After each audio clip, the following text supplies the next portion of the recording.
बहुत ही सीधी और प्यारी लड़की थी। वहीं सुनील एक सरल और आगे बढ़ने की सोच रखने वाला लड़का। सुनील, बेटा सुनील कहाँ है? अरे जरा एक गिलास पानी तो दे दो। हाँ माँ, अभी आया। क्या माँ, पानी तेरे सर के पास ही तो रखा है। क्या हो गया है, तबीयत खराब है क्या? अरे नहीं नहीं, वो उठने का मन ही नहीं कर रहा था, तो देखा ही नहीं। वैसे क्या कर रहा है? यहाँ बैठ ना मेरे पास। माँ पढ़ रहा था। वो क्या है ना, नौकरी में तो वक्त नहीं मिलता, अब ऑफिस से घर आकर ही तो वक्त मिलता है। अच्छा अच्छा ठीक है, पढ़ ले जा बेटा। सुनील पढ़ लिख कर और आगे बढ़ना चाहता था, लेकिन माँ की तबीयत खराब देखकर सोचता है कि शादी ही कर ले। कब तक माँ का ख्याल वो अकेले रख पाएगा? तो एक दिन, माँ ये ममता है, मैंने इससे शादी कर ली है। तुम्हारी तबीयत भी ठीक नहीं रहती, तो मैंने सोचा शादी कर लेता हूँ। घर संभालने वाली और तुम्हें संभालने वाली कोई आ जाएगी तो अच्छा रहेगा। माँ अचानक से सामने बहू देखकर हैरान रह जाती है। बेटा ये क्या बात होती है? न बैंड, न बाजा, न दहेज, न शगुन, ऐसे कैसे बहू आ गई? माँ तू तो जानती है, मैं नौकरी के साथ पढ़ाई कर रहा हूँ, तो कहाँ से इतना पैसा बचा पाता कि धूमधाम से शादी करता। वैसे भी माँ, लोग तो आकर खाकर निकल जाएंगे, इसलिए बस वैसे ही। माँ जी, मैं आपका ख्याल रखूंगी।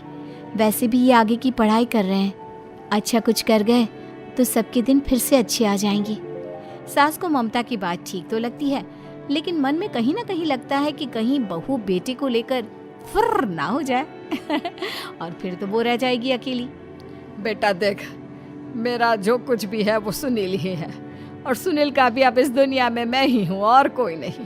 क्या सुनील? बिल्कुल माँ, लेकिन आज से ममता भी मेरे जीवन का अहम हिस्सा है, जैसे तू है। सास को बड़ा बुरा लगता है कि उसकी सल्तनत में कोई और हिस्सेदार कैसे हो सकता है।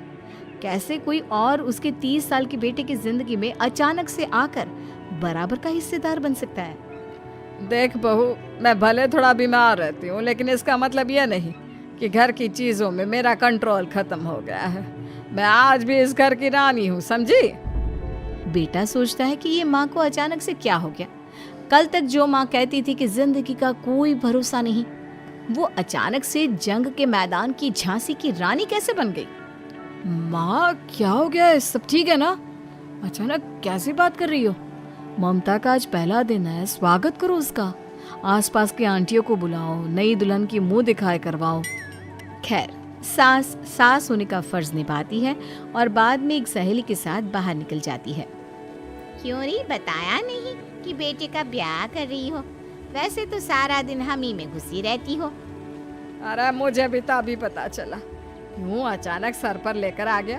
कहता है बहू है माँ तुम्हारी, अब इसको भी इतना ही मैं प्यार करता हूँ जितना तुझे करता हूँ। लो जी, ये क्या बात होगी? क्यों इतना प्यार करता है? अरे माँ का प्यार तो ज्यादा होता है।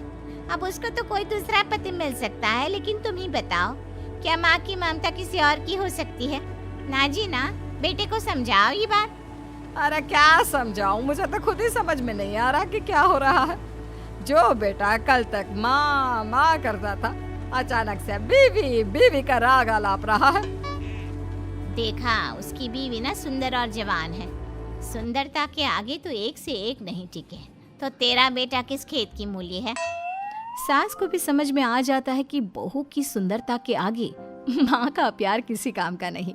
उधर बीवी, ए जी, अम्मा जी सहेलियों को छोड़ने गई थी, अभी तक आई नहीं, हम देख आए क्या? अरे रहने दो ना, आ जाएंगी। कहाँ जाएगी, उनकी आदत है, एक बार जाती है तो पूरी पंचायत खत्म करके ही आती है। अच्छा ही है, खाना वाना खा कर गई होगी। छोड़ो ना, घूमेगी तो खाना पचेगा, नहीं तो ऐसे ही खाट पकड़ लेगी। बहू भी शांत हो जाती है। उधर सास सोचती है कि आज थोड़ा देर से ही घर जाती हूँ, जब बेटा परेशान होकर ढूंढेगा तब मजा आएगा। बीवी को खुद ही पता चल जाएगा कि माँ के आगे उसकी दाल नहीं गलेगी। लेकिन वहीं दूसरी ओर घर पर, ए जी, माँ जी अभी भी नहीं आई, हमको तो घबराहट हो रही है कि क्या करें, जाकर पता करें किसी के घर। अच्छा, कहाँ जाओगी ये भी बता दो। पहला दिन है तुम्हारा इस घर में और एक ही दिन में मोहल्ला छानोगी क्या? हाँ, तो आप भी तो नहीं जा रहे हैं ना, हमको फिक्र हो रही है। अरे यार, ये रोज का है अम्मा का, खाओ और सो जाओ। बस फिर क्या था, बेटा बहू खाना खाते हैं और कमरे में सोने चले जाते हैं। उधर जब सास को कोई देखने नहीं आता तो वो हार कर घर आ जाती है, जहाँ वो देखती है कि सारे घर की लाइट्स बंद है। सास को गुस्सा आता है, बहू, ममता बहू कहाँ हो? लेकिन सारे दिन की थकी बहू को ऐसी नींद आती है जैसे किसी ने भांग की गोली खिला दी हो। वो तो नहीं उठती। उठकर आ जाता है बेटा। अरे क्या बात है अम्मा, काहे चिल्ला रही हो? अरे सो जाओ ना, सुबह की थकी है बहू, वो सो रही है। जोर से बोलोगी तो नींद खुल जाएगी उसकी। माँ को गुस्सा आ जाता है। फिलहाल तो सो जाती है, लेकिन मन ही मन ढेर सारा जहर बहू के लिए भरा होता है। सुबह बहू चाय बना रही होती है कि सास धीरे से गैस तेज कर देती है, जिससे चाय का बर्तन जल जाता है। और जैसे ही बहू चाय का बर्तन उठाती है, उसका हाथ जल जाता है। मेरा हाथ जल गया। वो जोर जोर से चिल्लाकर इधर उधर भागती है कि सास थोड़ी देर में उसके हाथ में पानी डाल देती है। हाय रे बहू, क्या कर रही हो? पहली बार रसोई छुई हो क्या? सासू माँ गलती से गैस तेज रह गई थी और बर्तन जल गया, जिससे मेरा हाथ जल गया। हाय रे, कितना गंदा दाग। छी छी छी छी, मुझे तो उल्टी आ रही है तेरा गला हुआ मांस देखकर। तू ना मुझे अभी साथ से खाना मत लगाना। बहू भी खुद का हाथ देखती है तो उसे भी रोना आ जाता है।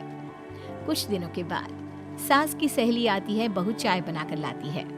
उसके जाने के बाद सहेली कहती है, बहू की सुंदरता ऐसी है कि कोई भी दीवाना हो जाए। वैसे तेरे बेटे का क्या हाल है? अरे वैसा ही है, बहू के पीछे लट्टू। क्या करूं, कुछ समझ में नहीं आ रहा। मैंने तो बहू के चेहरे पर दिवाली के पटाखे की चक्री फेंक दी, उसका पूरा चेहरा जल गया। अब देखो ना रही सुंदरता, और ना ही अब मेरा बेटा उसे पूछता है। अरे अब तो वो उसे छोड़कर दूसरी भी देखने को बोल गया है मुझे। बहू सारी बात सुन रही होती है। आंटी एक बात बताइए, क्या भरोसा है कि दूसरी सही आए और आपके अनुसार रहे? देखिए आंटी, मेरी सासू माँ को गलत बात सिखाने की जरूरत नहीं है। हमारा परिवार साथ में खुशी से रह रहा है। देख बहू, मेरी सहेली की बेइज्जती ना कर, वही अच्छा रहेगा तेरे लिए, समझी? बहू नहीं मानती है। वो बार बार उनकी सहेली को घर से निकल जाने को कहती है। तभी सास की सहेली पास के चूल्हे से लकड़ी लाकर बहू के चेहरे पर लगा देती है। बहू जोर जोर से रोने लगती है। अरे ये क्या कर दिया? मैंने कहाँ किया, ये तो तूने किया।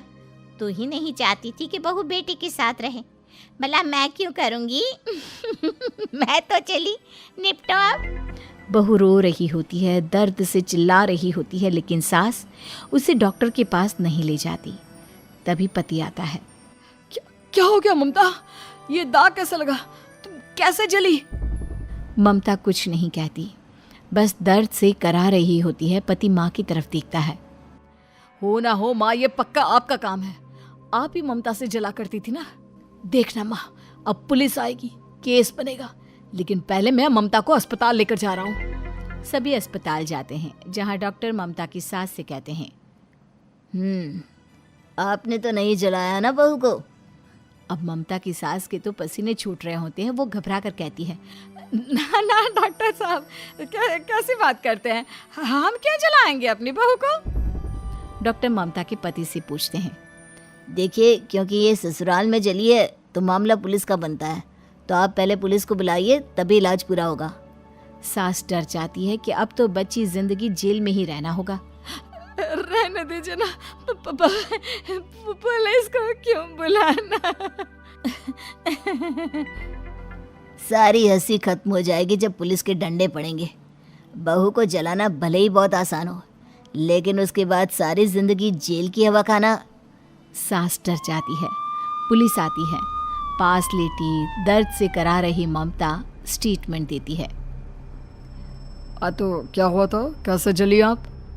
ममता पास खड़ी सास को देखती है। बेटी बताओ, कैसे जल गई तुम? ओए, काका का किरण वाली शाहरुख, चुप, बिल्कुल चुप। सास चुप। सभी इंतजार करते हैं कि ममता क्या बोलेगी। जी मैं खाना बना रही थी, लकड़ी उड़कर मेरे ऊपर गिर गई और मैं जल गई। सास बहू की बात सुनकर रोने लगती है। देखा माँ, कितनी समझदार है ममता। ये चाहती तो, हाँ बेटा, ये चाहती तो मैं आज जेल में होती। मुझे माफ कर दे, मैं आगे से अभी कभी ऐसा नहीं करूंगी। बहू के साथ मिलकर रहूंगी, मुझे माफ कर दे।